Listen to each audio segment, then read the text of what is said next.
What's up guys? Welcome back to my channel. My name is Emma if you're new here, and I love to talk about all things Peloton, cycling, and fitness, so be sure to subscribe if you haven't already. I post every single Sunday. Today I'm going to be doing a video on a topic that has been kind of highly requested on my channel. I'm going to do a beginner guide to Peloton cycling specifically. So I'm going to be going over all the different ride types, what rides I think that you should take as a beginner, and then I'm also going to have some general tips at the end for beginners that I think that I can pass on. For some context, I've been riding the Peloton for almost a year now, so I'm definitely not a beginner anymore, but I remember what it feels like to be one. So I hope that you guys find this video useful. So I'm just gonna quickly go over the basics. When you're on the Peloton, you will have resistance, cadence, and output. Resistance is how much resistance you get on the pedals, so kind of how hard you have to work to even get one cycle. Cadence is how fast you're going, so how fast you're pedaling the cycles.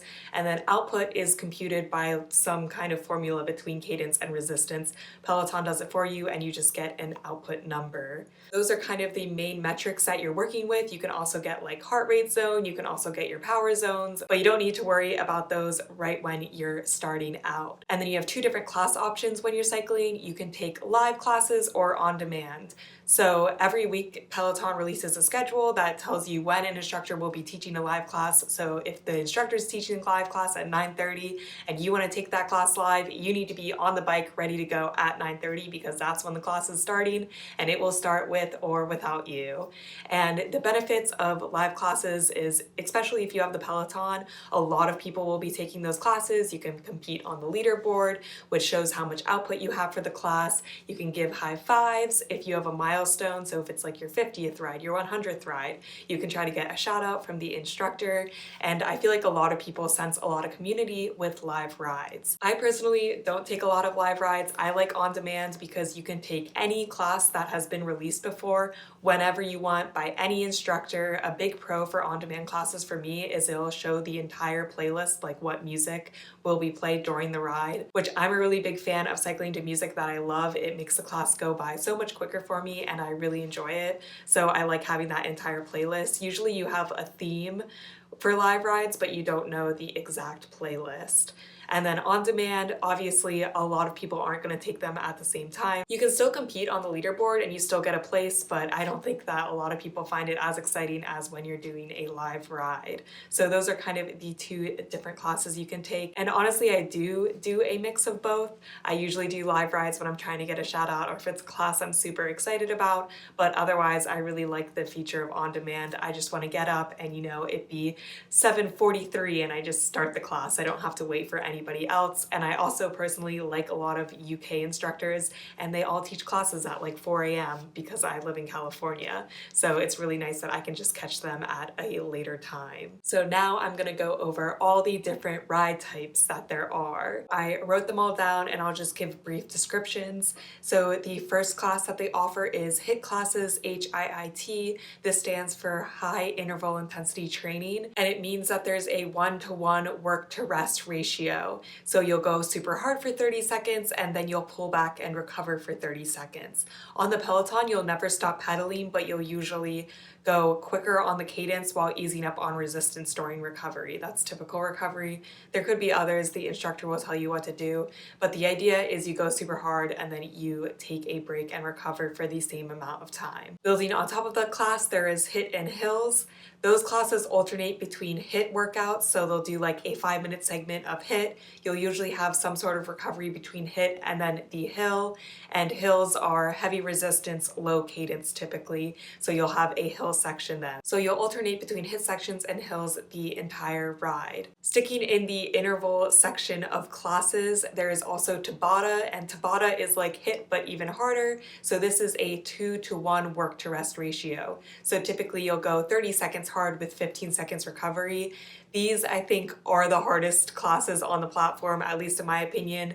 I would not recommend starting with a Tabata class. It is going to be quite the workout. It's obviously harder than HIIT because you have less recovery. It's a good workout, but it's going to be a tough workout. And then the last intervals ride they offer is a intervals and arms ride. In these classes, you typically have an interval section, a HIIT section, and then you will get recovery while you're working your arms. So you'll actually have an arm workout while you're on the bike with 1 to 3 pound dumbbells. That's a really good class because you get kind of more recovery while you're riding because you're working your arms, but it's still a really good workout because you get to work out your arms and also your legs. So on to some of the more fun classes that Peloton offers. They offer a ton of music rides. They're usually captioned like Pop Ride, 2010s Ride.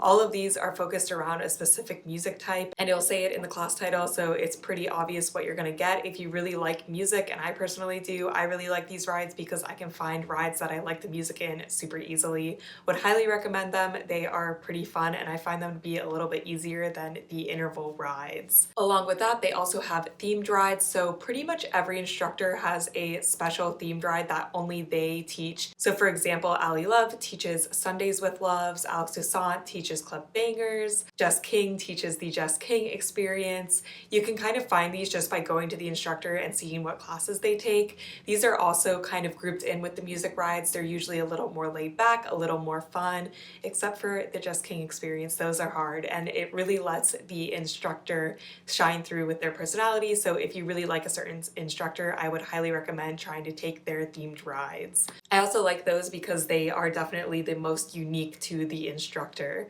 Like nobody else is teaching a Club Bangers ride except for Alex Toussaint, and that makes it special. Also in the music section, there are groove rides, and these are very similar to SoulCycle rides. There is some choreo in them, so you might like get out of the saddle and kind of move around, and I think that they're really fun. I wish there was even more choreo in them, but I would highly recommend them if you're coming from SoulCycle and you really like SoulCycle, or if you just kind of want to see what it's all about.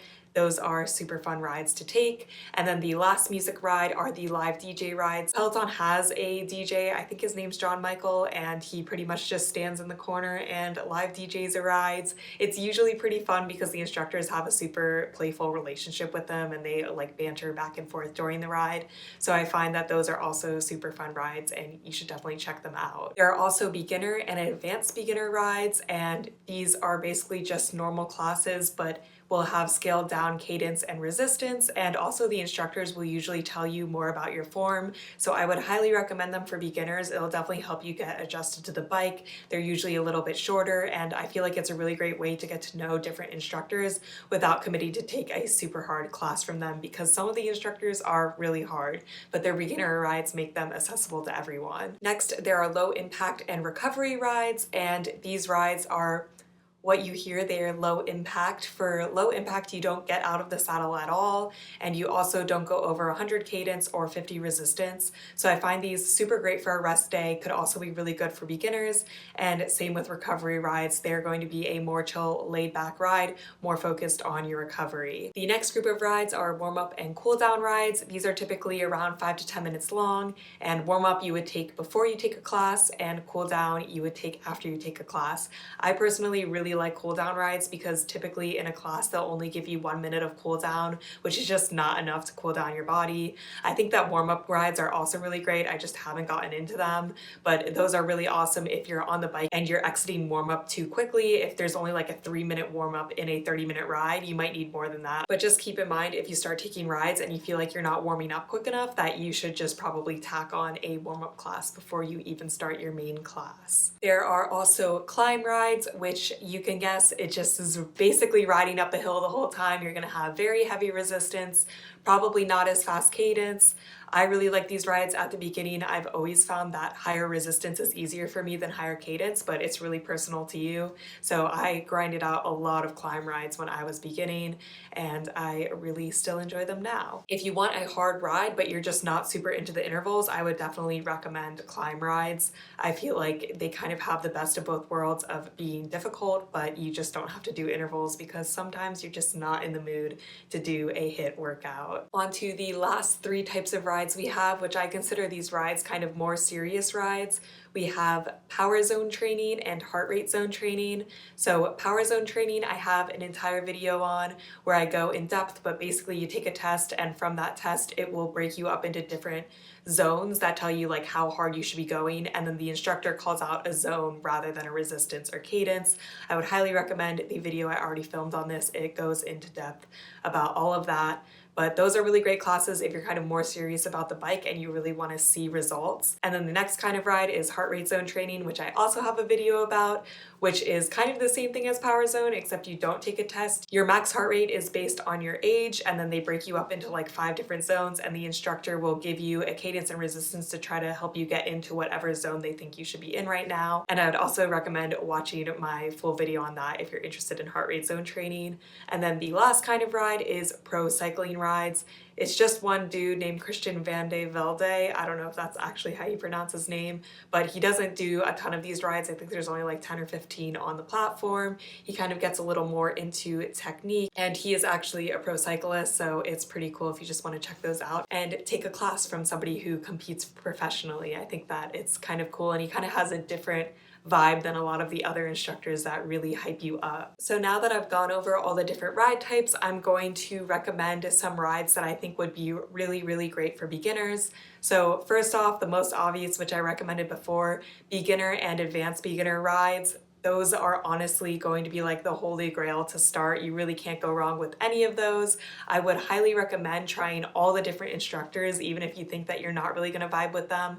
They might surprise you. All of them are super unique and super great. Otherwise, they wouldn't work at Peloton. So I highly recommend beginner and advanced beginner rides. If you feel like you've taken enough of those and wanna graduate onto some other classes, I did an entire video where I rank difficulty of different instructors, and I still agree with pretty much everything I said. So I would highly recommend Hannah Marie Corbin and Christine Duricle for beginners. I think that their rides are pretty accessible for everybody, and they give wide enough ranges that it can be possible for pretty much anybody. I would also recommend low impact rides if you don't want to get out of the saddle, if you don't want to go over 100 cadence, 50 resistance. I think these are really great rides. I still do these on rest days, so I'd recommend them just in general, but for beginners, I think that they're a really great ride to get into the platform, especially if you feel like you're getting sore but you still want to do a ride. Highly, highly recommend low impact rides. I also find that a lot of instructors will give you tips on your form in low impact rides too, which is always appreciated. I feel like I always like when an instructor will comment on form because I feel like my form could even still use some improvement. Finally, this is gonna sound a little bit goofy, but Robin Arzon's prenatal rides are also really great for beginners. I took one of them. You don't have to be pregnant. She doesn't talk about pregnancy the entire time, but I think that they're super great. You won't really get out of the saddle, and they're a little bit easier than typical rides, but I really like that there's even prenatal HIIT rides. So if you want to take an interval ride, but you don't want to commit to the actual super hard interval ride, you could try a prenatal HIIT ride first and see if you like it. Have a little bit easier intervals, but still get in a really great workout. I would also highly recommend just taking music rides in general over interval rides to begin with. Interval rides are just typically harder. The instructor is going to push you harder, but if you just want to have a fun ride, you kind of want to ease into Peloton, I'd really recommend a pop ride, a 2010s ride, a rock ride. Those are typically more fun and a little bit easier than the intervals rides. And then my last piece of advice for picking out specific rides is to look at the difficulty. I will say the difficulty is not always the most accurate because somebody that takes like a super hard instructor like Jess King is probably going to rate things differently than somebody that takes Hannah Marie Corbin on the reg, and that's typical. There's not much Peloton can do about it, but if you click on a ride and it has like 9.5 difficulty out of 10, that's going to be a hard ride, so just pass on that.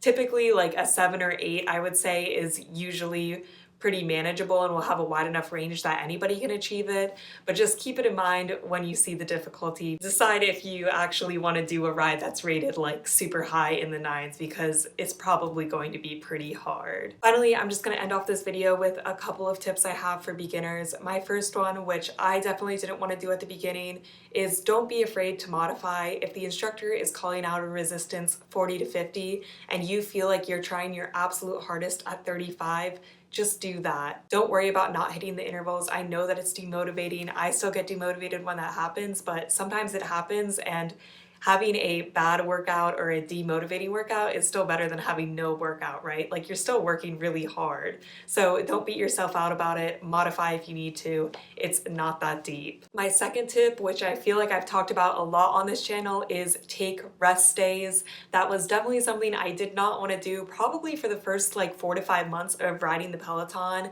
and it really wore me out and got me exhausted. I just really like cycling, and it's kind of low impact enough that I didn't feel sore, but I got really burnt out. I didn't really like cycling for a little bit there, and it's also just not good for you. I feel so much better now that I take one day off a week where I just don't exercise at all.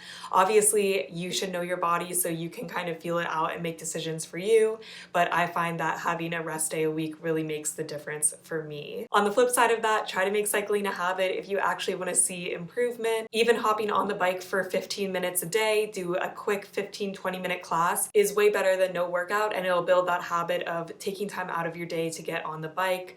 Obviously, don't beat yourself up if you don't have time to, but it's all about finding that balance and just trying to make even a little bit of time to get on the bike. My next tip is to take advantage of all that Peloton has to offer. This means trying all the instructors. I've just gone through and tried all of the instructors, like best rated classes, and I feel like that really gives off a vibe, and I found some new people that I hadn't been taking before. And then also look at all of the other content that's not cycling. I definitely like cycling the most. I cycle pretty much every day, but I've recently been trying to work in their strength classes, and I really see a big improvement just from working in small strength classes, because the bike is obviously not going to let you achieve all your fitness goals. Like, it's good cardio, but you also need strength. So I'd really recommend trying all the instructors and trying out all the other content that Peloton has to offer, because it's all really great content and you get that with the bike, so you might as well take advantage of it. Another tip I have is don't undervalue the setup of your bike. So when you first get the Peloton, it'll show you classes on like how to set up the bike, like where you should put the handlebars, where you should put the seat. And if you don't have the Peloton, you can find YouTube videos about this. Also, if you go to the Peloton showroom, I think they can fit you and give you adjustments if you have the Peloton bike. This is super important. If you're not at the correct setup, you're just going to have a bad time and not achieve the output that you could achieve, and you could be working harder for a lower output. You could be putting stress on your body. Just overall, make sure that you have it set up correctly. And then don't undersell the other things that are part of a Peloton setup. So having a good water bottle. I love having a towel near me. I have a headband. I sweat a ton.